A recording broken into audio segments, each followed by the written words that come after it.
గుంటూరు కారం మీ ముందుకు వచ్చింది స్వామి.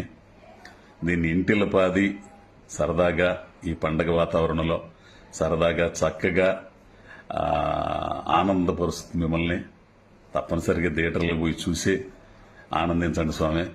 పోతే ఒక చిన్న బాధాకరమైన విషయం ఏంటంటే ఎందుకో కొంతమంది దీన్ని ఏం బాగలేదు, పోయింది, దొబ్బేసిందని ఈ మాటలు మాట్లాడుతున్నారు స్వామి. సరే అందరికి నచ్చాలని లేదు, కొందరికి నచ్చిద్ది కొందరికి నచ్చదు. విషయం ఏంటంటే, బాధాకరమైన విషయం ఏంటంటే, సినిమా చూడనోళ్ళు కూడా సినిమా బాగలేదంట, పోయిందంట, ఈ అంటతోనే పెద్ద తంట అవుతుంది స్వామి. చూడకుండానే, సినిమా చూడకుండానే బాగలేదంట, లేదంట, ఈ మాటలతో ఈ నెగిటివ్ ఈ